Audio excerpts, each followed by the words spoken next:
So we're just going to let it sit for a minute. It's live streaming. And give it some time. And when it is live, it looks like it's done. So I might be live right now, just making sure that it's not going to play on me. Yes. Hey, everybody. Welcome to episode 19. I've almost had 20 episodes of Cheerful Conversations. This is the show where we talk about all this fun, positive stuff, have a really deep, inspiring conversation over a particular topic, and just have a lot of fun. So I will obviously let my co-host on with me in just a second, but I think I'm going to just really quickly complain about my dog's gas. He's been in my office. He always is like near my feet, but he's not here right now because I didn't want to be like choking over bad air. I love him to death. Oliver, he's 12 and a half, so not much more time left with him, but he is not in the room today. So anyways, let's just get things started, shall we? Where is my screen? I can't find it. Okay, here, let's say hello to Cheerful Conversations.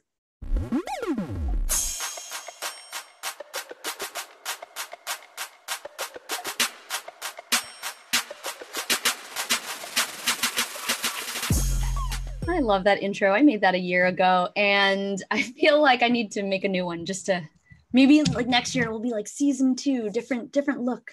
We shall see. Laura, thank you so much for being here today. I'm so excited to chat about everything that we're going to chat about today. I'm so excited. Yes. Okay. So our theme for today is conquering fear. Let me officially introduce my co-host, Laura Honeycutt. Maybe we'll just start by, Laura, you telling everybody what you do, and then we'll share how we met and all that fun stuff. Okay.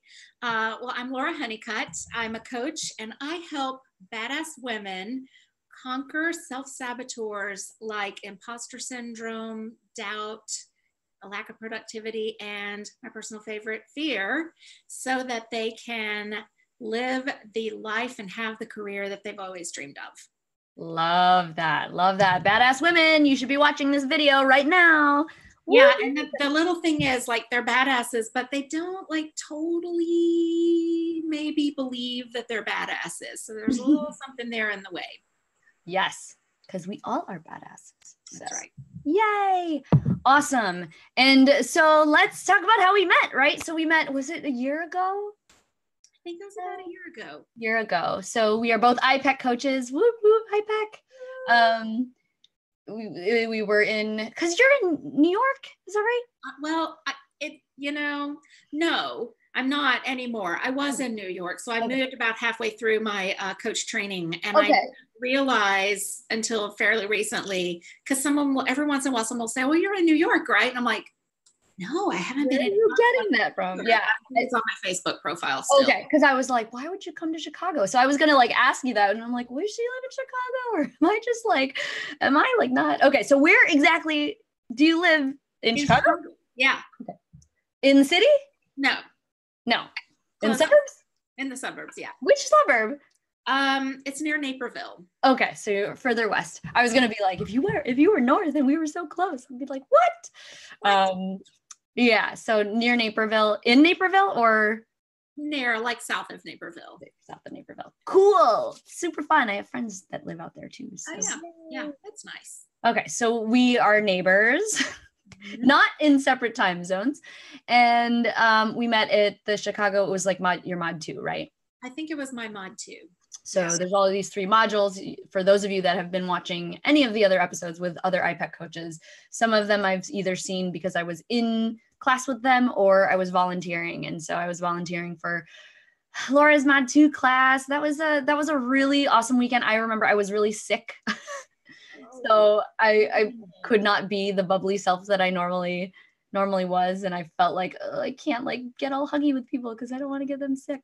So it was unfortunate, but I'm glad that we were able to connect. I'm glad that, your class is amazing. And I still keep in touch with a bunch of people from your group. And it's just great to see, how far you've come. Because you guys would have finished like earlier this year, right? We finished in January. Yeah. So, and then I was just kind of like 2 years prior to that. So it's just kind of cool to see how people grow and what they do with that like first year out of training.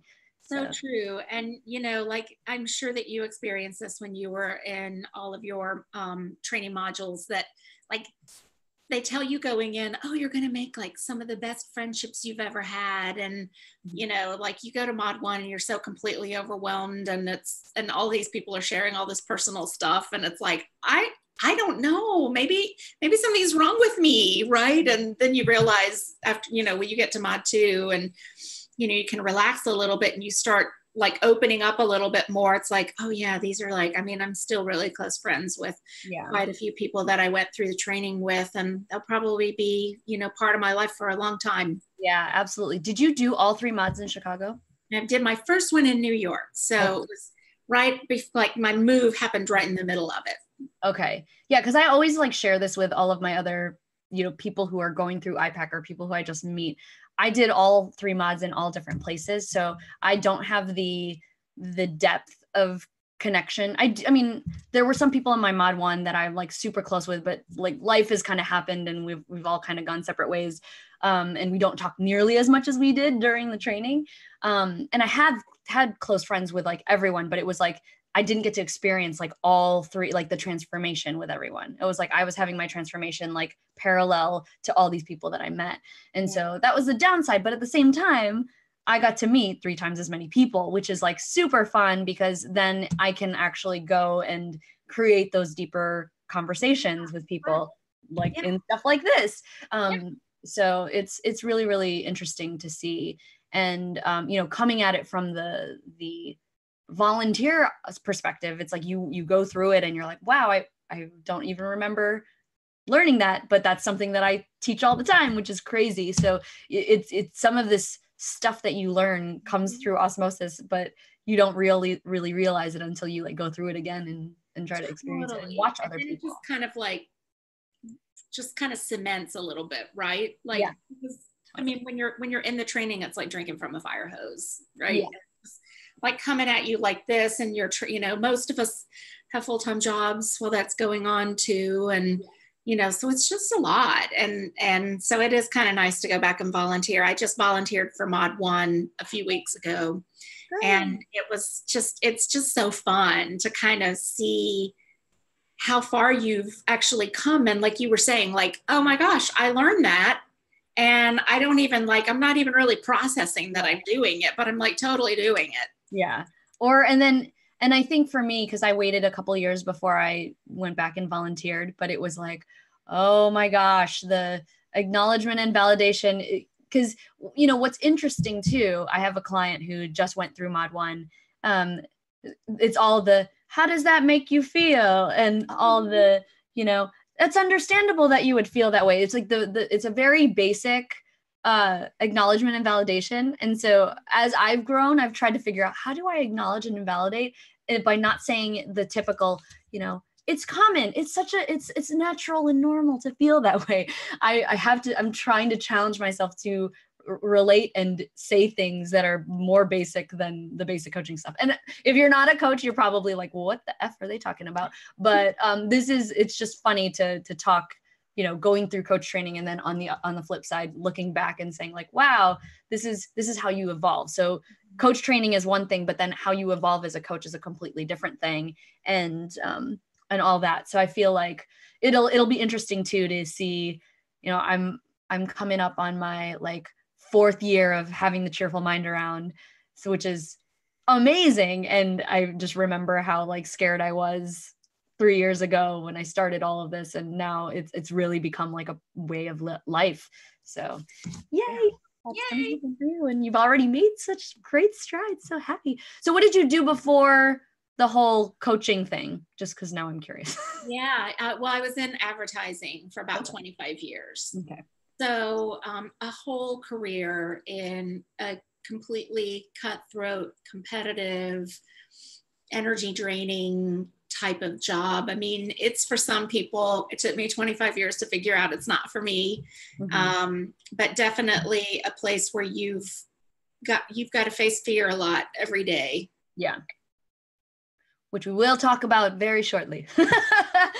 And I feel like I get that from a lot of people who are either in marketing or advertising. It just doesn't sound like fun, which is sad because, you know, every like business needs it and, you know, in order to thrive. And so how do you get past that? But yeah, I think it used to be more fun than it is now. And I mean, you know, we kind of make our own fun. But it's just it's a sweatshop kind of industry that requires a lot of you. Yeah. Oh, well, glad that we're not in that space anymore. Okay, so my next question for you is, what is something that you geek out on? And this can't be work related or anything that maybe you said or something that I don't know. Or people wouldn't know about you. What is one thing that you geek out on? One thing that I geek out on, well, lately it's composting. Composting. I feel like somebody else said that. I'm going to have to go composting. I'll have to look back. I mean, I've done 18 other episodes, but I know, right? That's awesome. Yeah. Okay, so how do you do that? And how do you do that in the snow? It's a little bit harder. So right now everything's just kind of dormant. So I'm not entirely sure that the experiment is going to really work out because I just got started on it, I don't know, maybe a month ago. So like really right when it was starting to turn cold. And if you know anything about composting, you know that the whole process is like all that stuff kind of cooks in a bin. So, you know, you're supposed to like layer all of your green waste, which is like your kitchen scraps, and your brown waste, which is like leaves and branches and stuff like that outside. But you've got to have water and you've got to have heat. And so I don't have any heat right now. So I just keep layering everything. About once a week, I kind of like turn it all over, you know, with a pitchfork and, you know, cross my fingers and hope that come summer, it's all going to start doing its thing. But I just get weirdly excited about taking all of my trimmings from like fruits and vegetables and my coffee grounds and my tea leaves and like putting them in that pail that I know is going to go back into the earth instead of in some landfill somewhere. So it's just, I don't know, it's so cool. I mean, I've just noticed like I cook a lot, so I have considerably less garbage, and we recycle everything. So I didn't have a lot of garbage to begin with, but now I have like almost no garbage, and it just feels so good when you're like filling up that little bucket and it's like, oh my goodness, this is like going to be soil someday. And I'm going to be like spreading it over my pretty flowers outside. Oh, I love that. I will have to follow up on this like in the spring or summer. We have to get together. We have to do that. Totally. Yeah. Yay. Okay. The next question is the random one that we don't know. This is my icebreaker question.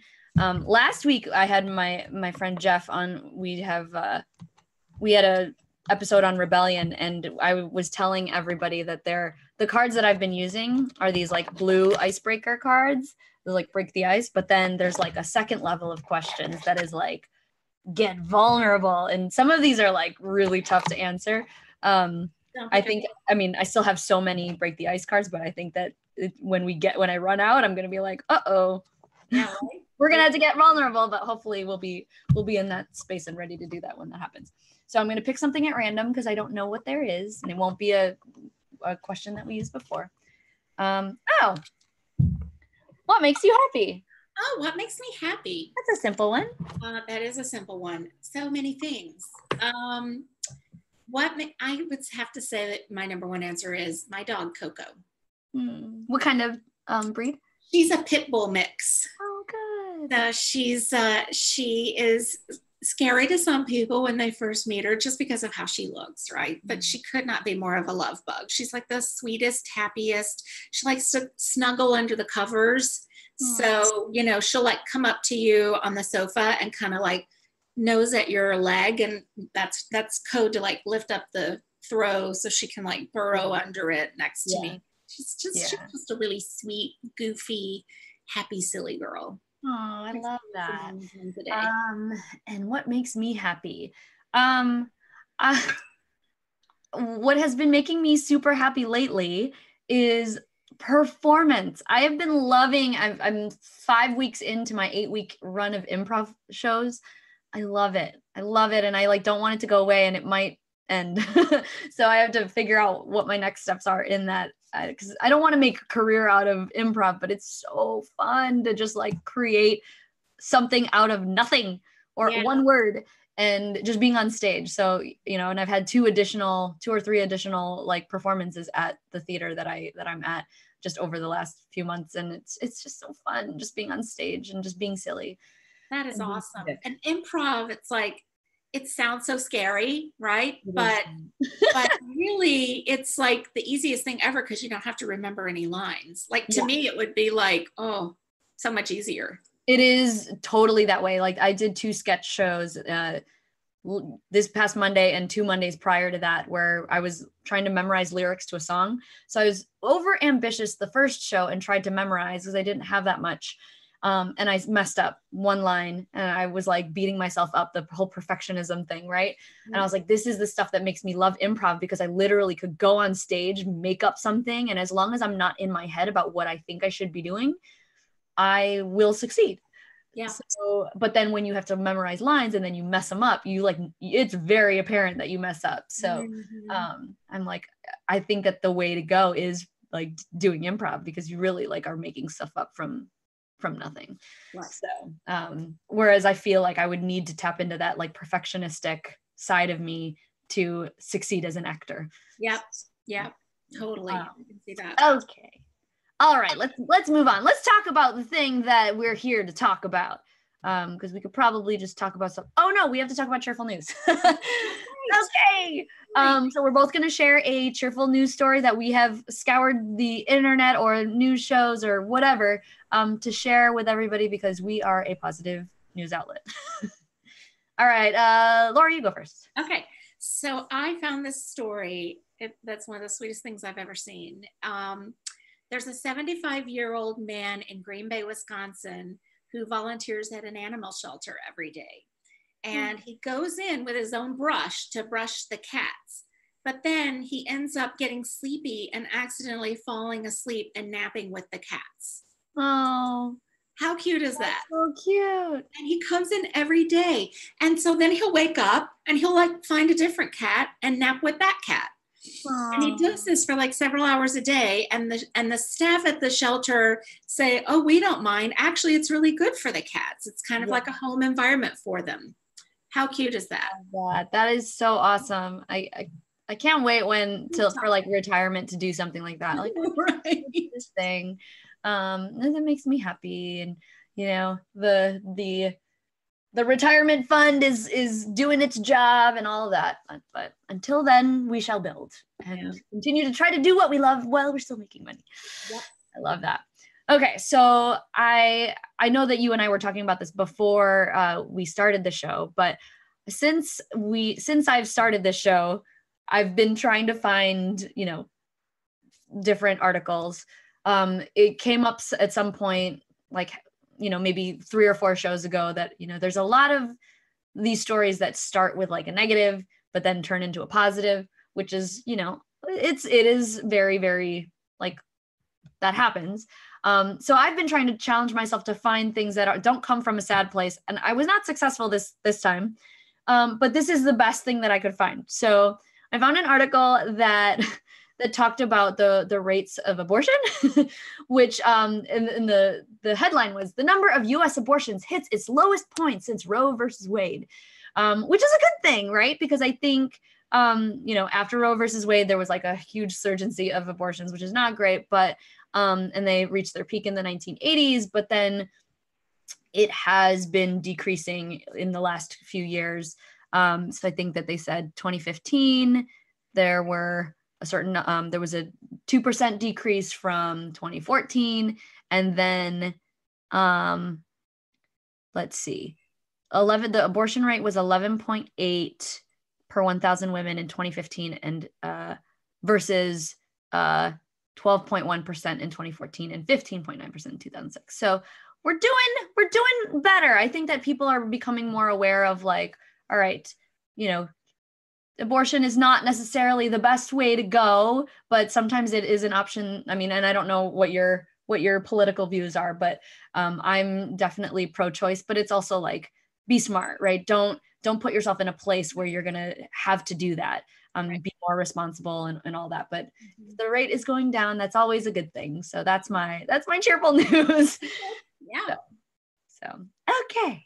So next, now we can talk about what we are here to talk about, which is conquering fear. So I know, Laura, that this is your jam. So what is, I don't even know where I want to start, because we could probably go from there. I mean, I'd say when do you find people, I don't know, it's like, how do you, no, let's just ask this. Why does fear exist in the first place?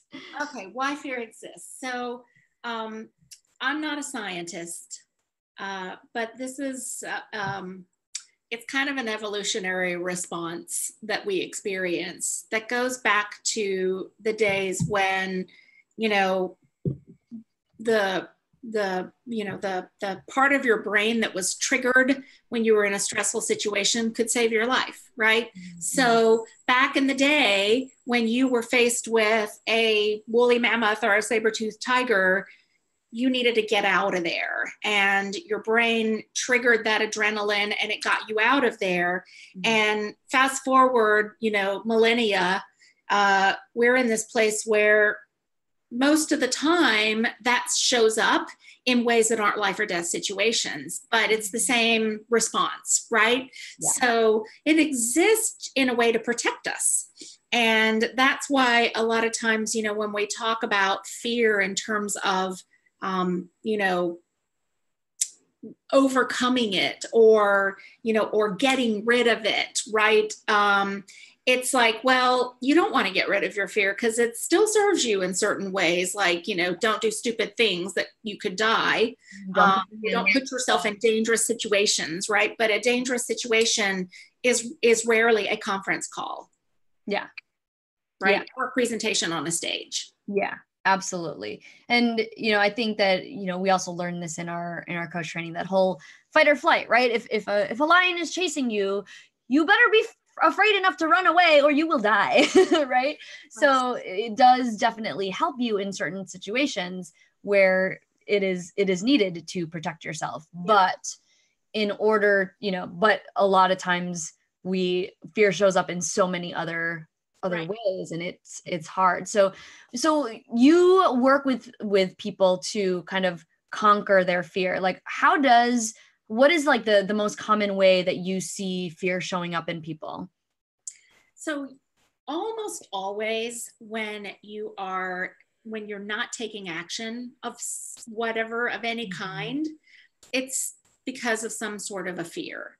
Mm-hmm. And it shows up kind of subtly sometimes in people. So, a lot of times you might not even be aware that it's fear or even label it as fear. It's just something that is stopping you from taking some sort of action. Mm-hmm. And so a lot of times I heard this, some kind of spiritual coach once said, spirit or the universe or God will never tell you not to do something. So if you hear that voice saying, oh, don't make that investment, or, don't go and speak to that group, or don't do this or don't do that, that's fear, right? That's your gremlin or your inner critic, right? Mm-hmm. Showing up, stopping you from doing something.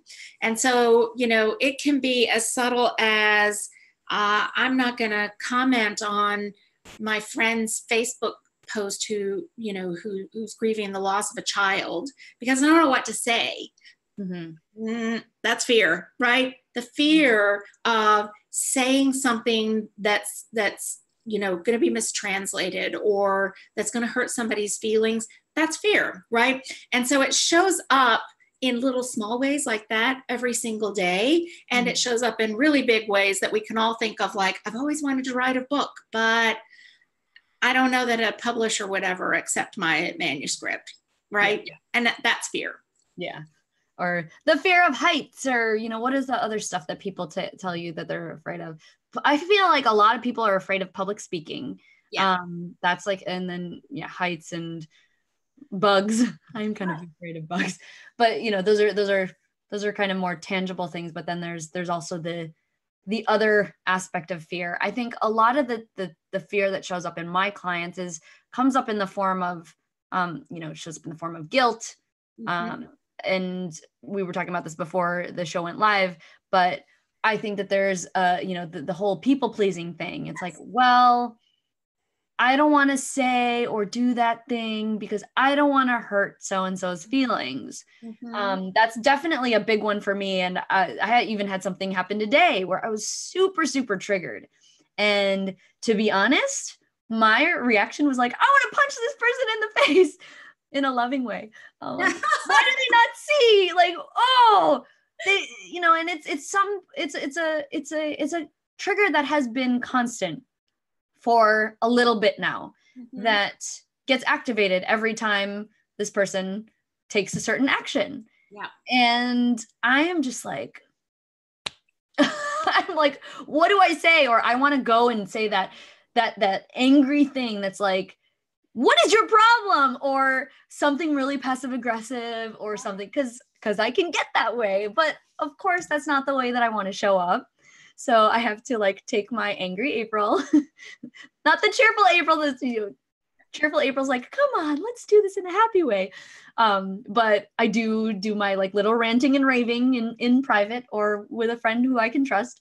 And I have to like put myself in my place and say, now, is that the way you would like to show up in life, April? And I have to be like, no. So I'm trying to calm down and keep my angry person at bay. But when I think about like what's going on, it's like, I can say what I want. And that might like just already like, all right, I've already set the stage. I've decided I'm going to damage this relationship and go with it. But I don't really want to do that. I'm never the type of person who wants to like finalize any sort of friendship. I want to always keep things open to, if that other person is willing to meet me halfway, then that's great.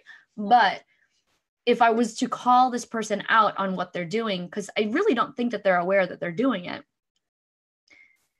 I don't know how they're going to respond. Are they going to respond with more trigger, or are they going to respond and like actually change? And I don't want it to be received as negative. Right. So then it's like, I don't want to say anything at all. Yeah. Unless I can figure out exactly what I could say that would be taking myself out of the box of like, you're hurting me by saying all these things or doing these things. Yeah. And trying to give them the overall, like, what's the end game here? Like, I want to help. I want to help you, but you're not making it easy for me right now. So I do struggle with that fear of like telling people like, hey, you're awesome. You're awesome most of the time, right, but here's what's going on. And I have to take myself out of that box too. But it's like, it's a really, really scary thing for me and a lot of people that I work with. It's like, we just would rather say nothing at all because we can't say something nice. So. And that's kind of, I mean, really, that's sort of I would say that is one of the most common fears that humans face. And maybe I might say women a little bit more than others, is this care about what other people think, right? The care of how we're going to be, we care about how we're going to be perceived. And so we stop ourselves from saying something, or, or we give away our power to someone else, or we take, unacceptable behavior from another person because we don't want them to think blah, blah, blah. Meanwhile, first of all, we don't know what they think, right? Like that situation that you told me, you don't know how that person was going to react. You are looking through your own filter that kind of tells you, well, this is how I would react if someone said something like that to me. But at the same time, they're exhibiting some behavior that maybe you just like would never even think about doing. Yeah. So it's like, we kind of skip past the part of like, well, is it okay for someone to say something like that to me? They didn't seem to mind hurting my feelings, right? Yeah. Oh, maybe they don't know that they hurt my feelings. Well, okay, what's wrong with telling them? What's the worst that could happen? And certainly there's a scale of ways that you can deliver that message, right? You don't have to be passive aggressive about it. That could in fact trigger a negative response from them. Yeah, for sure. For sure. And so it's one of those things that's just like super hard because I'm like, ugh, I want to say, if I could say what I want to say. And what also makes me upset too is that sometimes people people just can say those things. Like, why am I stopping myself when other people will just like tell it like it is?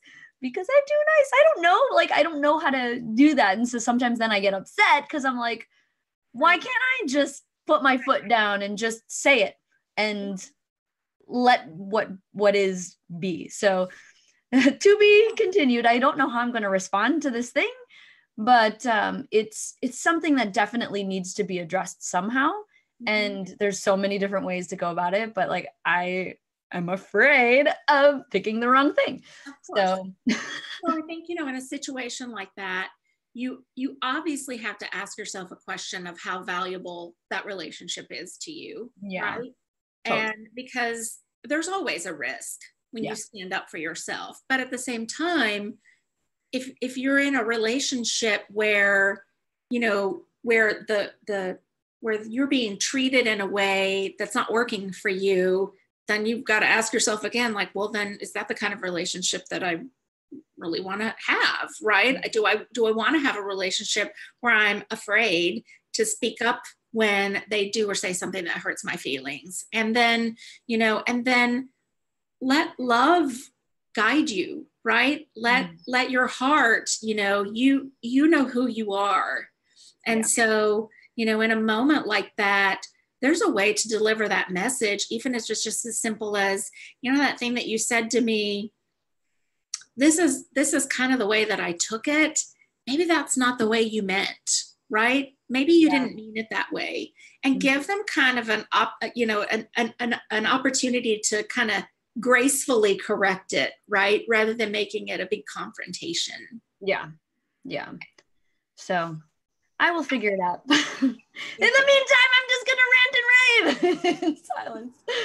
But that feels good sometimes. Yeah, I mean, and it's it all comes into this like piece of having good communication and I think that bringing that back to fear, sometimes we mask that fear with things and we communicate in a way where it's like, okay, it might not even show up as we're afraid, right? If we're afraid of something, we might just be avoidant.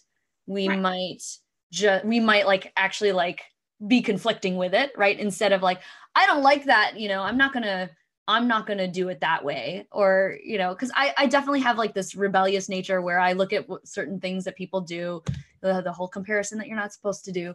And then I'll say, well, I don't like that, that's not for me. But, and sometimes it isn't for me. And I like graciously choose something else. But there might be other times where I just say that without like really having thought through it. But I'm afraid of having to do X, right? Yeah. So what's an example? Like there's some things that I've experienced in terms of building my business, even where I would say, well, I don't want to do that. Even like, let's talk about sales, right? Sales is something that I'm afraid of. I don't know if you feel this way, but I hate coming off as salesy. And that's why like everything I do, it's like, I want to put my authentic self out there. And if you want to engage in a financial commitment with me, then that's great. But I don't want to be manipulative. I don't want to push you to do something you don't want to do, because I've put myself in situations where I bought stuff that I didn't want.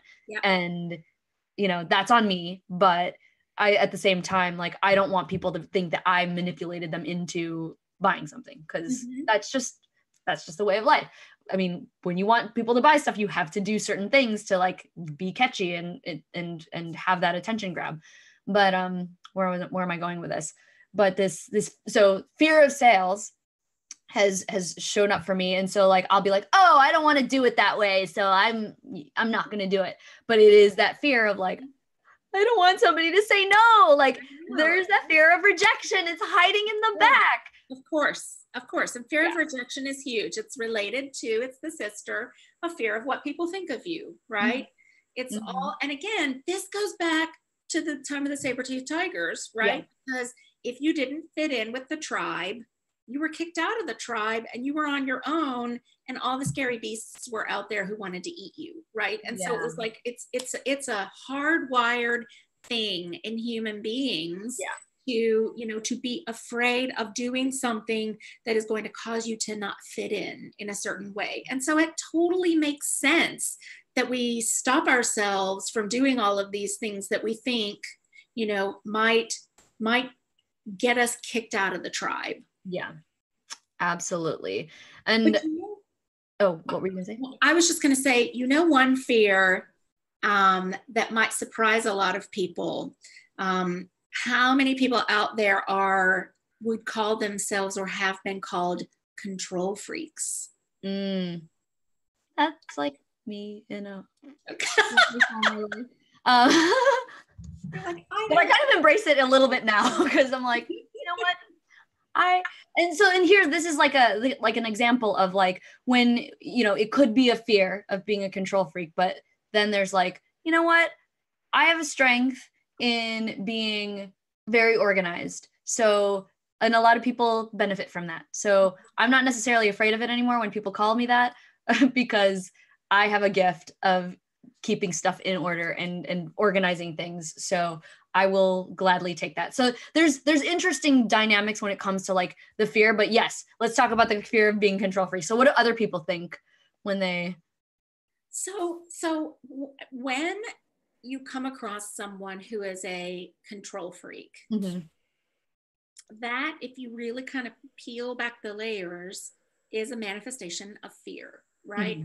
It's fear that a mistake is going to be made, right? So let's say you're a boss and you've got, a young and hungry team who works for you, but they're really green and they don't know the ropes yet. And so you want to make sure that they don't fail, you don't fail, your company doesn't fail, whatever, right? And so this fear of some sort of failure manifests itself in a way of control freak. And so then what ends up happening is you want to make sure that it gets done right. So you're micromanaging and you're all over it. And by the way, that means you're not focusing on the things that are important for your role, right? Because you're micromanaging this other person. But what it says to the other person is, well, you don't trust me to do the job, right? And so then they feel disempowered. And then they feel kind of disengaged. And so then they feel like, well, you're always going to come in and save the day anyway. Why should I even bother? Right? Why should I even, or they don't feel like they can come up with a different way of doing something that might take half the time, because you are so controlling about it, like it has to be done this way because that's the way you feel comfortable doing it. And so we don't really look at a situation like that as fear, right? But fear is totally what is driving that person to be a control freak. Yeah. And, I've admitted this before. I think back to when I was working, as a manager in some of my other roles, and I definitely was a micromanager, and I feel bad about it like now in hindsight, but I was young. I didn't really know. I wanted everybody to succeed, and I did do that. And it's not one of my best things, but I know now that if I were to go back and think about it, it's like, yes, that I'm all about engagement. I'm all about empowerment. But a lot of times I came into, situations where I had to clean up a lot of stuff. People were doing things that were not efficient and specifically had been asked to make this process run more smoothly. So it was like, hey, let's do this. But I didn't empower my staff to like try to figure it out on their own. But I also don't know if they were really excited about that stuff like I was. So it's really interesting to kind of see, how much I've kind of grown out of that. But that's interesting that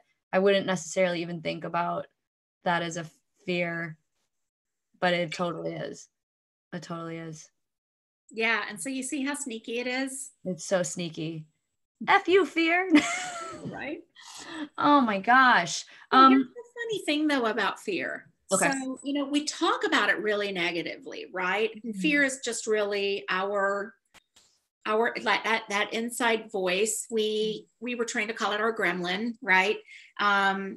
Fear is that inside voice kind of stopping you from taking some sort of action because, believe it or not, it's trying to keep you safe. Mm-hmm. And safe to your subconscious just means exactly the way things are right now because you're alive. And that seems to be working, right? So anytime you start to kind of step out of that box and try something a little bit different or risky, you know, that fear inside of you, that subconscious is saying, oh, April, no. Oh, no, honey, don't do that, right? Don't go there. That is so dangerous. Like you could completely fail. Who are you to even think that you could do something like that? Mm-hmm. What do you think you have to give people? Who's going to be interested in any of this, right? And so that gremlin is coming up and saying all of these things to you to stop you from doing whatever it is that you're dreaming of doing. And it's all because it's just trying to protect you and keep you safe because there's risk out there, right? Yeah. So I read this amazing book I love so much by the author Elizabeth Gilbert, Eat, Pray, Love, right? Mm-hmm. It's called Big Magic. Yeah. Have you read this book? I have not read this book, but it's like on my list. I'm not the best reader. So it's like one of those things where I hear it from everybody all the time, how amazing it is. And I'm like, I should probably just read it. It's an amazing book. It's all about creative living beyond fear. Mm-hmm. And so she talks about this and, you know, in a way that kind of personalizes fear. And the thing that we kind of forget about fear and that inner critic that's stopping us from taking some sort of action is that it's doing a job of keeping you safe. Mm-hmm. And so that's coming from a place of protection. And so we don't want to kick it in a corner, right? Mm-hmm. And hate it. Yeah. And label it mean or evil or bad or any of those things. Rather, we want to embrace it and thank it for protecting us, right? Mm-hmm. And yet we want to be the boss of fear. And so the way that Liz Gilbert talks about it is whenever and this is Liz Gilbert, you know, accomplished, successful writer with a screenplay starring Julia Roberts, right? Elizabeth Gilbert. Every time she starts a new project, she says, you know, I have to sit down and write a letter to fear because the fear is telling me nobody's going to be interested in this. You know, this is not a great idea. Nobody's going to want to buy that book. And she says, okay, I'm going to sit down. I'm going to write a letter to fear. And I'm going to tell fear, you've always, you know, creativity and I are going on a road trip. And you are going to come along. I know that you will. And you're welcome to come along because that's what you do. And you're going to do that thing you do oh so well. And you're so good at it. But here's the deal. You don't get to pick the music. You don't get to, you know, stop the car. You don't get to navigate. And by no means you get to drive, right? You are in the back seat and you're with us because that's what you do, but we are not going to let you change the course, right? So just love that. Like it's such a great visualization of like, yeah, you know, you are the boss, right? Like you don't have to let fear control you. Yeah, absolutely. I love that. That is awesome. Cause you're never going to get away from it. And I was, when I was, yesterday, I posted something on social media that I is a photo of me laughing after the fact of me doing something that I was very afraid of. And it's funny because, you know, I think that I live my life in a like, okay, what's the scary thing that I can do? Because I don't know if it's like the adrenaline from it. Just kind of knowing like, how do you conquer that? And yet I still have so many fears on a daily basis, right? Like, oh no, what if I hit the car? What if I do this?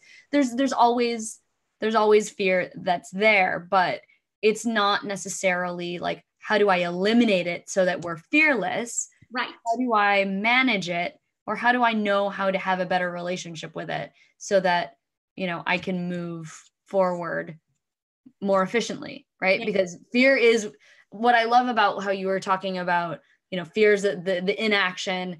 And I never even thought about this as somebody who's like productivity, but it is, subconsciously, I know this. It's like fear is one of the big things that stops you from doing what you're doing.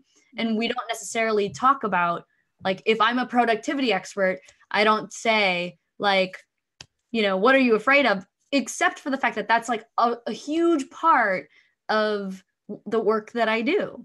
Totally. And I know that you work with high achievers and I work with high achievers. It is when I have people that come to me that are like, I want to be more productive, there's always something that they're afraid of. And I don't necessarily talk about, I don't talk about that in the beginning, but as you start to uncover, like, that's what we're doing as coaches, is like trying to dig for that fear that is stopping you from doing the thing. And sometimes it might be, oh my gosh, I want to be successful right away. And at whatever it is that I'm doing, or like, I need to maintain financial stability. So, there's so many things that are deep rooted in that are going to be the reason why people don't succeed when you have these like online courses that are like, here's the process of what you need to do to grow a business or to live a better life or blah, blah, blah. If you can't get through that course and do it like however way, either do it by the book or do the modified version of it, there's some sort of fear that is stopping you from doing it. And so when people say like, I really want to have like a coaching practice that makes a lot of money, like, that's great. But, but I need to know what the strategies are. I'm like, yes, I can give you all the strategies that exist, but one, not all strategies are going to work specifically for you. So we need to find the one that works for you. But two, the way that you're thinking about these strategies and the way that you choose them is going to ultimately be the thing that's going to slow you down more so than the actual strategy. Yep. So people don't realize that when it comes to like, oh, if you don't have fear, then hey, great, go and sign up for an online course or read a book and figure it out on your own. But I think that the reason why like coaches exist is like, okay, right, you've got the strategies, the tools across every personal development book that exists in the world. They probably are saying mostly all the same things, right? It's just a matter of like the story that they're telling and how it's being delivered, or is it approached from a different topic, right? Like, I think that a bunch of my friends who are self-development like junkies, they're like, there's nothing new that I learned in this book, but it really gave me a different perspective on work-life balance, right? So it's just interesting because we don't think about like how big a role fear plays in like anything we want to accomplish in life. And sometimes those things that we're accomplishing, if we don't have that, then it's like, well, then we're not going to be happy. But like, how can you not be happy now? Like, it's just so interesting that we need to tie ourselves to some sort of accomplishment or some sort of title or some sort of something, because if we don't have that, then we're not successful, or, we're afraid. I went through a whole thing when my book was coming out. I was like, okay, how do these people get to say that they're bestsellers? Because of course, when you can say that, it's a great thing to say because it is attention grabbing. But I was like, what does it take to actually be a bestseller? And I looked at the process and I was like, I don't want to do that because it's going to have to sacrifice my work-life balance.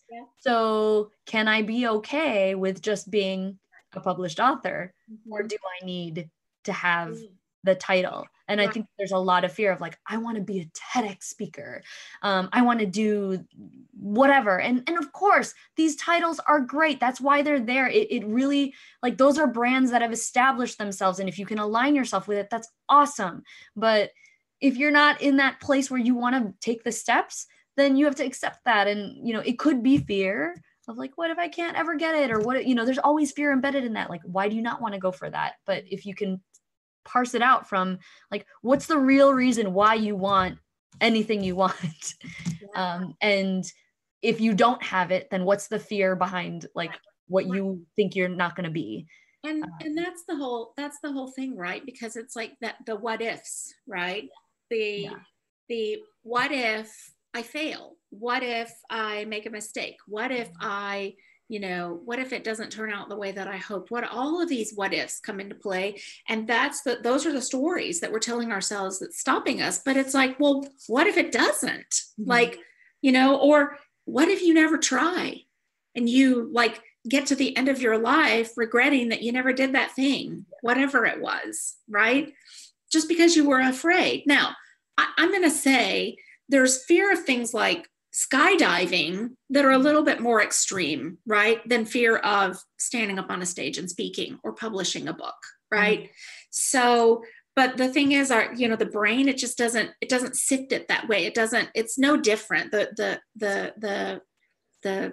physiological experience that you have is exactly the same. And so, we just stop ourselves in our tracks by asking the what if questions instead of well, what if it did work out, right? What if I was successful? What if people really did love it? And that's the whole thing. So one of the things that I work on with my clients sometimes is just kind of playing out worst case scenario, right? Mm-hmm. Like, let's just go there. What if it does? What if you quit your job to start your own business that's been your lifelong dream and you don't make any money?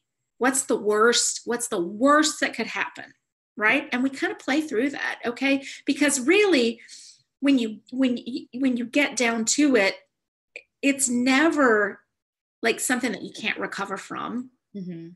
right? Yeah, totally. Because it's not like jumping out of an airplane and what if the parachute doesn't work? Well, then you're dead, right? But it's not usually going to be like that over here in the business world. Yeah, absolutely. So let's take this from this, talking about all these different fears, all the different ways the sneaky stuff shows up. What if, and I know that this is a question that you asked, I was like, I love this question. It's like, if you had no fear, right? If you had no fear, what is the one thing that you would go and do? So right? So are you asking me? Yes, I'll ask you and then I'll answer too. Okay. So if I had no fear, so we started at the top of the session talking about the fact that I just finished my coach training earlier this year. So I'm brand new in my business as a coach, even though I have a quarter of a century of experience, in a completely different field. So I'm still building and making this a viable way to make a living. Mm-hmm. So if I had no fear, I would tell my husband to quit his job and we would move to Colorado. Oh, I love Colorado too. That's what I would do and that's freaking scary, right? Like, well, we kind of are relying on his income right now in a big way. Yes. So to just kind of remove that and leave it all to chance. Mm-hmm. Yeah. What about you? It is really interesting because I think as I was doing my 2019 plan, I was like, okay, I want to look at something that's actually realistic. And I had realized that my biggest fear recently has been this whole, is still also like the financial. I've definitely said it in this in multiple other videos that like, yes, I'm making decent money. I'm making good money, but like the high achiever April is like, you can make more. But then the realistic April is like, you have young kids, like you're having so much fun in your life. And it's like, so how do you find that balance? Mm-hmm. So if I had no fear, I would just like, I think that the biggest fear that I do have right now has always been the fear of rejection, the fear of judgment, all of those things. So part of me said like, maybe, I don't know if this is simple or complicated, but I feel like if I had no fear, I would just speak my mind, because I would be so confident that no matter what I said, the outcome would be okay. I wouldn't ever second guess. I would save so much time by just speaking my mind. But clearly, as we discussed earlier, I like put that wall up because I'm like, I want to be compassionate because I think that the Spitfire April is not always the smartest, especially when I'm angry. If I'm happy, it's all fair game. But if I'm not happy, it is not good. So if I had no fear, I would just speak my mind like I know other people do and make me feel that and not feel the shame of like, okay, it might have hurt your feelings, but it's just my truth. Yeah. Not even just the truth. It's my truth. That's and right. if it bothers you, then we can talk about it. Like, I wish I had the strength and the courage to do that. And my themes for next year, because I'm really acknowledging that I think this is the thing that's holding me back most from getting what I want, is because I'm too afraid to ask, because I'm like, I don't want to inconvenience people. I don't want to, like it's all about them and it's never about me. So next year's kind of going to be about me. So my first theme is resilient courage. It's the idea of like, I want to have the courage to be able to ask. And when I get rejected, because I know I will a lot more, I'm going to bounce back. So that was like I had to use 2 words to explain that. So being more open to asking and more open to rejection and not giving up on that. And then the other thing is wealth, because I think that I tend not to want to look at that because I don't want my life to be all about making money. But at the same time, it's the thing that over the last few years has been the least happy, I guess. The least satisfying thing in my life, because I'm like, I know I could make more, but am I willing to do what it takes to get there? And I think that there's part of like reframing what wealth means, right? Because I don't think it needs to be like 6 figures or 7 figures or any of that, because there's a lot of like false sense of success with those numbers and all of that data and all of that specific stuff, but redefining what wealth means to me. But then also allowing myself to like go out and get it when I know, not like I'm given so much already. Like I need to figure out how to monetize things that I know that are my gifts that I've been giving away for the last few years. Yeah. Yeah. So that's big. Yeah. So that's my thing. So we've got a few minutes there. I usually like to end on a question that somebody in my audience has asked over time. And so this is the question, and we can take this from the perspective of grief, which is what's going to be mentioned in the question.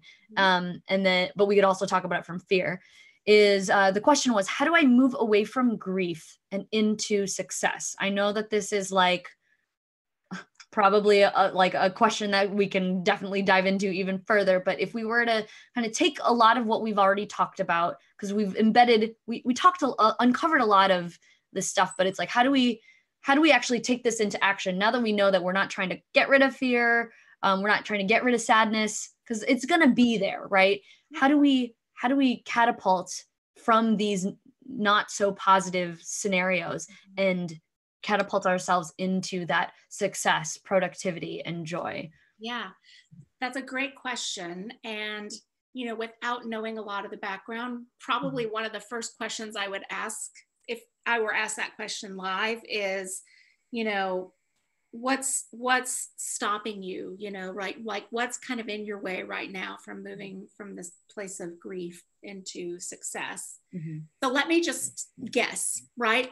Maybe it could be that there's a little bit of guilt in kind of moving past or through that grief that has been experienced, right? And so you're in this place where you're right, the grief is never going to go away. It kind of changes and ebbs and flows over time. And we've all experienced it on some level or another.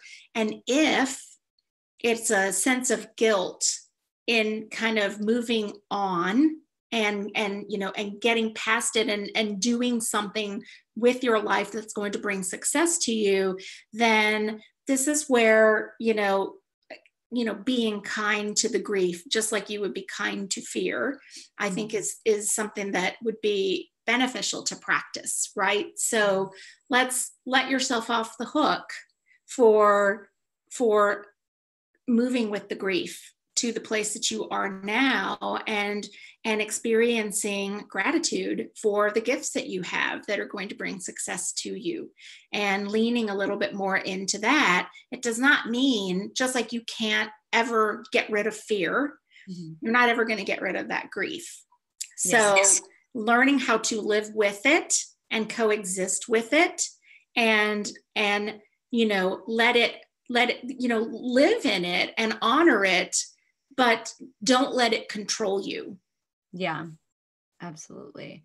And I think that that's such a great way to phrase it. I think the only other thing that came into my mind is when I think of grief, I think of loss. I don't know if that's why, if that's generally what I think of, but you know, if you were to think about like, if there was something that you lost, how do you turn that into success? There's that, I think that what I tend to think about is like, okay, this is a tragic situation. I lost something, or I lost someone or something, whatever that is. But how do I continue that legacy? How can I honor that person that I'm grieving over because they're not here like tangibly, they're still here in spirit. And so how could I live on? And you know, I experienced a loss earlier this year that was, you know, my running coach, like she had it was a tragic accident. And, you know, after that whole situation, I was like, oh my God, she was a year older than me. Like life is so short. She had 2 young girls. How do I take that grief and turn it into success? And a lot of times, you know, we hadn't even been close in the last couple of years, but sometimes I will think about some of the things that I'm making excuses for, or I'm stopping, or I'm afraid of. And then I think about her and I'm like, what would she say to me if I just chose to sit still? Right. And she was a physical trainer, or personal trainer. So she would have been like, April, get your butt up and start moving. Like, just do it. Like, there's no excuse. Right. You know, you need to, you know, you want to just get it over with, get it done. Just take that step. And so I think about how that grief can be like what would she want me to do? Yeah. How can I honor her? Yeah. So that's just a good example for the grief. Yeah. And I think, you know, sometimes there is this kind of sense that, you know, in moving to a different stage, you are somehow betraying, you know, the person or thing that you're grieving over, right? And that's where I think the guilt comes in, right? So, but it's like, no, it's, you know, kind of framing it up that way and saying, well, what would this person, you know, want me to do right now? Sit and be miserable and unhappy, or go and give my gifts to the world? Yeah, absolutely.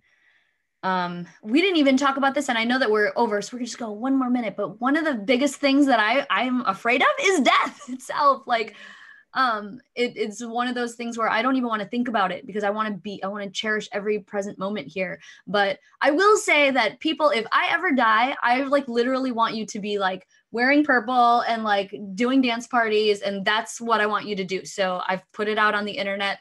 Like, that's what I wish for when I am long gone. That's the legacy I want to leave behind. I want you to just love each other, be positive judgment, compassion. That's what I want for the world.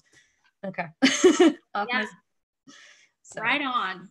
Oh my God, this was such an amazing conversation, Laura. I like want to talk some more. I loved it too. I'm like starting to get loose on my like 1 hour, no more. So we're having so much great conversation, but I want to thank you so much for being here. It's been an amazing, amazing, amazing conversation, and this will not be our last. And everybody who came to watch, thank you so much. If you have any questions, you can leave them in the comments and we'll definitely respond to it. And stay tuned for next episode of Cheerful Conversations on December 12th, I think. So thank you so much, and talk to you guys later. Thank you for having me. Yes. Bye, guys. Bye.